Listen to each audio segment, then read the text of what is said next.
Well, yeah, happy to be in another final. Um, សម្រាប់យើងគឺសប្បាយចិត្តតិចៗណាស់ដែលយើងបានឡើងទៅកាន់វគ្គផ្ដាច់ព្រមភាសាទៀតសម្រាប់កីឡាកររបស់យើងមួយចំនួនគឺគាត់ទើបតែត្រឡប់ពីការប្រកួតផ្ដាច់ព្រំដ៏ធំកាលពីថ្ងៃសៅរ៍មុនកីឡាករខ្លះលេងលើសពី120នាទីហើយថ្ងៃនេះគឺពួកគាត់បានន័យថាការខិតខំប្រឹងការតស៊ូរបស់គាត់គឺខ្លាំងមែនទែនហើយ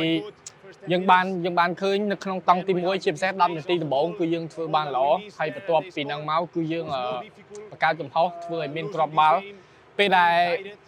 ខាងបឹងកេតមានគ្រាប់បាល់គឺយើងរត់តែពិបាកបន្ថែមទៀតហើយការប្រកួតគឺយើងឃើញគឺពិតជាតានតឹងមែនទែននៅក្នុងកំឡុងពេលនោះព្រោះយើងត្រូវការឱកាសនៅក្នុងការរកគ្រាប់បាល់មកវិញហើយប៉ុន្តែគឺកីឡាករគឺពួកគាត់ខិតខំប្រឹងប្រែងខ្លាំងមែនទែនចូលមកដល់តង់ទី2គឺបឹងកេតចាប់ផ្ដើមតម្លាក់ខ្លួនបន្តិចគាត់ចាប់ផ្ដើមជួការពាររបស់គាត់នៅតំបន់កណ្ដាលហើយយើងព្យាយាមគ្រប់គ្រងការប្រកួតព្យាយាមបង្កើតឱកាសនៅក្នុងការបញ្ចប់ទីហើយនៅពេលដែលយើងរកគ្រាប់បាល់បានយើងឡើងទៅកាន់វគ្គផ្ដាច់ព្រ័ត្រគឺវាបានន័យថាយុទ្ធធម៌សម្រាប់ក្រុមរបស់យើងសប្បាយចិត្តតិចៗទៅកាន់វគ្គផ្ដាច់ព្រ័ត្រម្ដងទៀតហើយសម្រាប់ផែនការបន្ទាប់គឺយើងត្រូវការសម្រាប់ recovery មកវិញហើយយើងគិតរឿងការប្រកួតចុងក្រោយរបស់យើងថ្ងៃអាទិត្យជាមួយភ្នំពេញ Ground. In the final, we will recover now. We will play the Sunday League game, last game here at home, and we will prepare the final to try to be the champions again. Well, cup finals are always special games. សម្រាប់យើងគឺ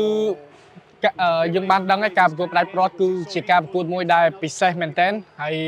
នៅក្នុងឆ្នាំនេះដែរគឺយើងឡើងទៅកាន់វគ្គផ្ដាច់ព្រ័ត្រ3ដងពាន Super Cup ពាន AFC Challenge League និងពាន Hun Sen Cup អញ្ចឹងសង្ឃឹមថាការប្រកួតផ្ដាច់ព្រ័ត្រដែលលេងនៅ Stade Mordok Techo នោះគឺសង្ឃឹមថាអ្នកដែលគ្រប់គ្រងពួកយើងការពីពួកគាត់ទៅគ្រប់គ្រងនៅ AFC គាត់នឹងទៅគ្រប់គ្រងនឹងលើកទឹកចិត្តទាំងអស់គ្នាសម្រាប់ការប្រកួតផ្ដាច់ព្រ័ត្រ Hun Sen Cup ព្រោះវាជាពានចុងក្រោយនៃរដូវកាលនេះសម្រាប់បាល់ទាត់នៃប្រទេសកម្ពុជារបស់យើងហើយសង្ឃឹមថាថ្ងៃហ្នឹងគឺជាថ្ងៃមួយដែលជាពិធីជប់លៀងបាល់ទាត់សម្រាប់ប្រជាជនកម្ពុជារបស់យើងហើយសង្ឃឹមថាយើងនឹងទទួលបានជ័យជំនះ Everybody can enjoy and I hope that at the end we can win.